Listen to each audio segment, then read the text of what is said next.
All right, ladies and gentlemen, welcome to a new YouTube video. I'm very excited for this one because this topic specifically is really close to me because this is about, how I met my partner, our story together, how it's complemented the business growth that we've both seen, and whether I recommend you should or shouldn't. Obviously, I'm gonna share my story and really just dive deep into this topic. So, should you have a partner when you are growing your business, right? That's kind of the question. And for myself, I met Danique back in October 2019, and we got connected by a mutual friend.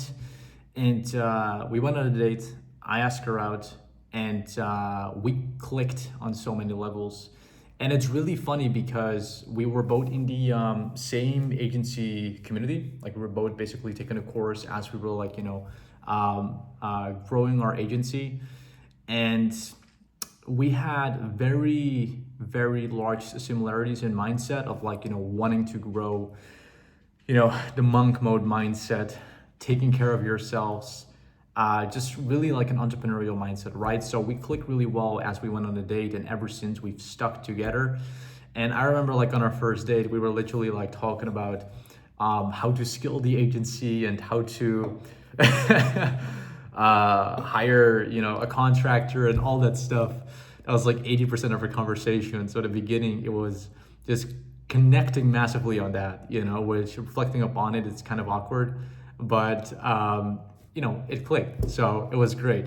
But it was also a part of it being awkward, also really nice because of the fact that, we both were very disciplined. We both were very hungry to wanting to grow.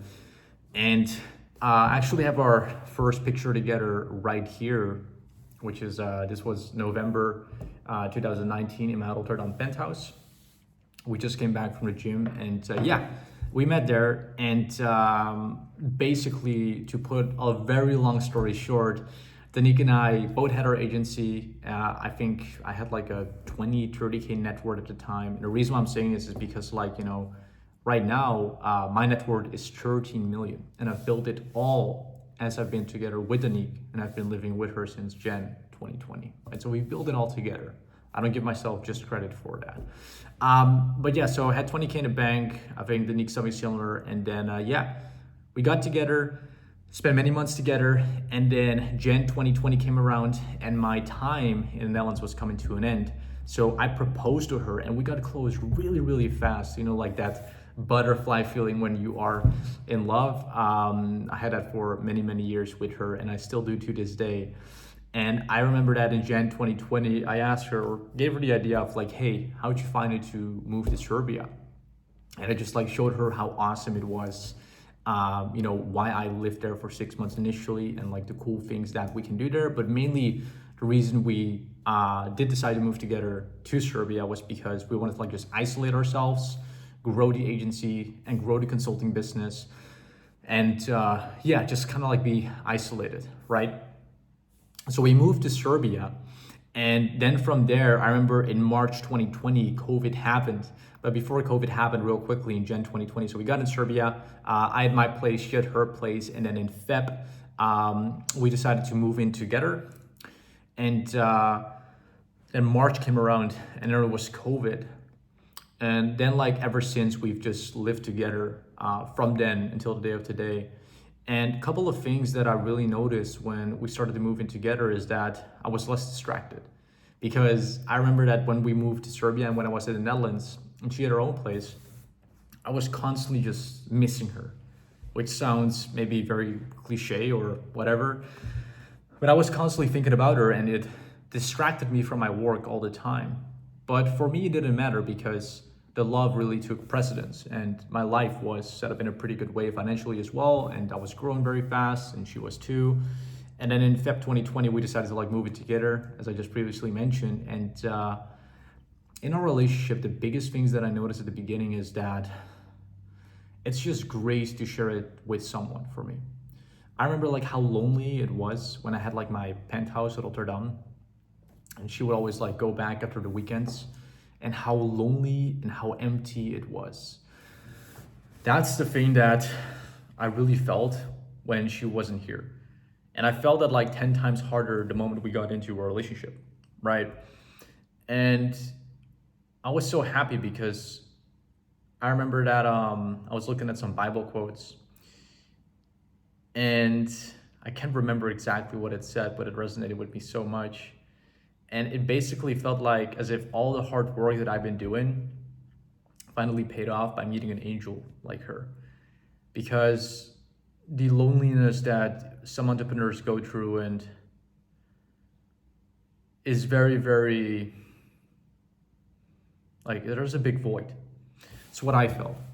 And it's not the reason I got into a relationship to fill a void, but the amount of like void that got replaced with love made me so happy and so grateful that I got such a big drive to go after my business again. And my character, it's, I love giving. That's why I gave my dad, what I've given him, like, 100, 200K, whatever, 150, 200K, whatever. And, a Rolex, I paid off his mortgage. I'm always taking care of him if, the opportunity presents. Because right now he's set, like he doesn't need me to take care of him. But for me, I love giving. And so when I got into a relationship with Anik, like it drove me 10 times harder in business. Anyway, that was a big, big driving force for me. And it still is. But then March 2020, I got in Serbia. And then we worked on our agency and consulting business. And from there, we essentially just skilled that, right? But then we also entered a season later on. I remember like once we hit 100K in our bank, we both kind of like took a step back because we thought we were like the richest people in the world. When, obviously reflecting upon that's definitely not the case, but we felt super rich because we hit the first 100K in the bank. And we went into like a chill mode for 4 months, and we literally just like, our day would be, we'd work for 2 to 3 hours, and then we just like chill at home, like watch Netflix, or I'd play like a video game, and then like we'd order Nutella pancakes. And we did it like for 4 months, and it was so boring, right? And it's funny because I remember like when I started out, all I wanted to do was just like have the freedom to play video games and do whatever I want to do. But yeah, anyway, then I noticed that gave me a very empty feeling. But I was still doing, as those months happened, 30, 40K per month, right? And then I remember like in August, Danik shut down her companies because we like just partnered up. And she joined me in delivery on the agency side and on the consulting side. But then we were also like, we were doing 30, 40K per month. But we were like, well, we're kind of bored with this venture, right?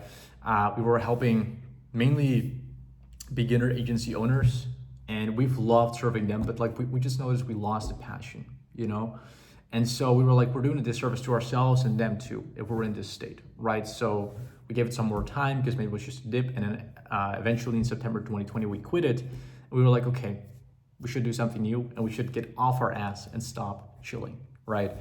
And so then we found a mastermind. It's one of the biggest investments I've ever made for the first time, which is like 30,000 USD. And so I joined a mentorship program, 30K USD, and we decided to shift from our marketing agency and agency consulting business to helping coaches. And from there, we launched that in October 2020 with the help of our new mentor. And we were like, I told my lady, I said, babe, even if we make 5K this month, I'll be happy.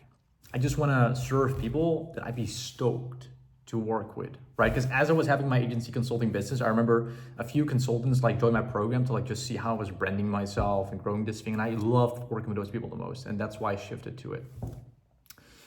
And then I was like, babe, even if we make like 5K, like I'm happy.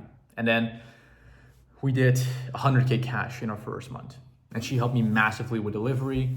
November, we did 100K cash. December, we did 100K cash. January, 100K cash. And then in Jan 2021, 100K cash. And then in June 2021, we had our first 500K month.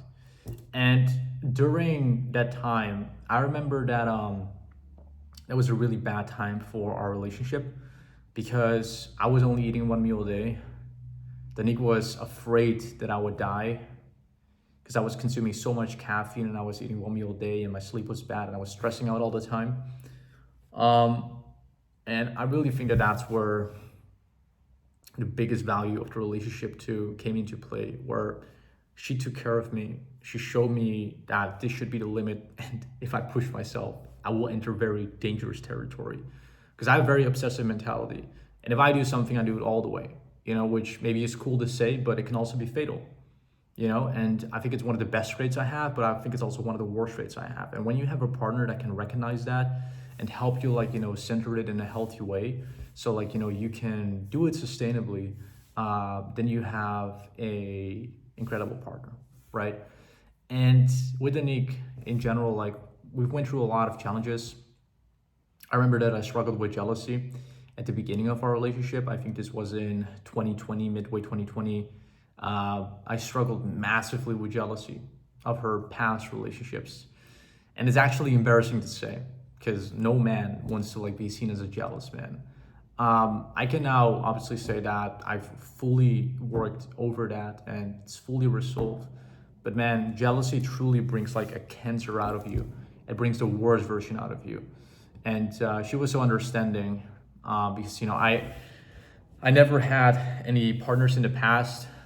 She had one or two partners, and I just noticed because when I was jealous, it was just my insecurity, and it was a very awkward time, but we've navigated through it, and ever since, our relationship has blossomed. So the Nick is responsible for my success for large part. Besides me doing the work, she's made sure I'm healthy, that I've got this shirt, that I've got these glasses, that I take haircuts, and obviously now that's a habit, but that's because of her help, and helping me go from a boy to a man as well, by giving me more confidence, by loving me, by making food for me, by making sure I look good, making sure that the house is clean, making sure that she's cooking so I can eat healthy. And so all these things really, without it, I could maybe still do it. But the biggest thing for me is having someone that I can share it with and just not having that void, right? Because I feel a lot of people too, they start to become very materialistic to get a temporary high, and it's to fill a void, or they start to make dumb decisions. I feel ever since I've had the Nick, I've had really everything that I want in life, along with my cute little dog that is besides me right here. That's all I need. So now let's get into the fast forward part of our relationship, because there's so much I can tell, but I also want to give you value on what I think when you should and when you shouldn't. So now, 2024 March, we are living together in Portugal. And we have a great relationship dynamic. I think one of the biggest things is really making sure you're communicating properly with your partner. I feel it's the core reason why people fall apart or break up in a relationship.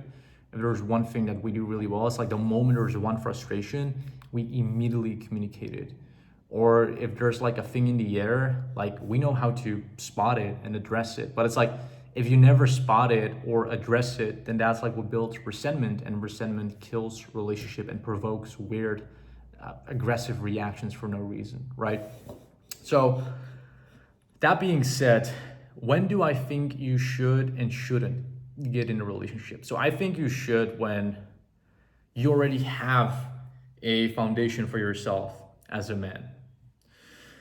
And what I mean by that is you've got a good financial buffer, you've got a cash flowing biz, you have personally developed yourself, and you are disciplined, and you basically don't need anyone to fix you, right? I think that's the biggest thing. It's just going to be incredibly valuable for both folks in a relationship to amplify basically what's already working well for you, right? So for me, I had that foundation, I was disciplined, but oftentimes I just drink way too much caffeine, or I would only eat one meal a day. So I believe you should get into a relationship once you have yourself set up as just a proper man, right? Just your finances, your working out, you're disciplined, you've got a good mindset, you know how to set your ego aside, I believe you should have those foundations in place. Because when I think you shouldn't is when you're broke, and it's okay if you're broke, like I was broke. If you have very little confidence, right, which comes typically from like a lack of personal development or having like anything worthwhile going in your life. So it could be like, lack of fitness, lack of good diet, lack of, financial stability. Like make sure you're in a good spot. Don't expect someone to come and fix you, right? This is maybe 1% of the times where it actually like someone gets together at 16, 18, 20 years old. You're both building from zero. Like that can happen, but you cannot rely on it, right? That's my belief. And I believe that you can grow your business, but it has to be with the right partner, with the right values. You got to be able to communicate with each other properly, be fully transparent. And that's the biggest thing I would say. Yeah, because with a knee, like there's just so much peace and love in the house. And that's for me what allows me to just focus on my business a lot. And at the beginning, like I honestly just came together with her and it was pure gut feeling. But reflecting upon that, right, like that's just me conceptualizing it. Conceptualizing like, when I think you should. So like, at a time, like when I met her, I had financial stability. I was disciplined. I had a decent diet. I had a peak performance coach that was helping me. I had good fitness. So like I had all these things in place before I met her. But by no means was I like a millionaire or even like had hundreds of thousands in my bank, right? So I think that's another thing to know too. Like if you are a rich dude, rich entrepreneur, boy or girl, right? Doesn't matter. If someone comes together with you when you already have like $1 million in the bank or multiple millions, to me that's different, right? Like the reason why I would have no issue marrying Danique as well and have no prenup is because we built everything together. Like she didn't come to me for my money. It's just like we clicked, loved each other. We still love each other. And to me, having built it up that way, I have no issue with it, right? So those are my general thoughts on when I think when you should and when you shouldn't get a partner. Again, it really just depends on like where you're at in life. But yeah, for me, like it was very much intuition and I didn't look for it. I didn't look for it. I do have people asking me like, Bass, where should I find a partner? I think just in the right places, like not in a nightclub, not on Tinder, just like-minded communities. So like, other people that are into personal development, people that are into entrepreneurship. That's where I would say if you like want to find a partner, that's what I would suggest. I've indirectly done it and it's been the best decision ever because like the moment we got together, it just clicked so well, So those are the biggest lessons I would say that I've learned. And, if I were to speak to 18-year-old Bass, right? So like many years before I met Danique, that's the advice I would give him. I would say, make sure that you are set first and then make sure that, you don't really need anyone, but rather an individual who can help you amplify who you are, right? By helping you turn your weaknesses into your strengths, right? And vice versa. That's what I believe a good, powerful relationship is. So yeah, hope that's interesting to you guys. I can make this like a 1 hour long video, but I don't want to make it too long. So that's what I would say. Hope you guys enjoyed this one. And if you got any questions, because I also plan on doing a podcast with Danique, please drop them in the comments down below, because that's what we're going to be doing once we get back to Portugal. Right now, we're going to be in the Netherlands for like 10-ish more days. So if you guys have any questions regarding our relationship or, whatever it may be, please drop it down below and then I'll be taking that into our next video. Okay? All right, guys. Thank you for watching this video.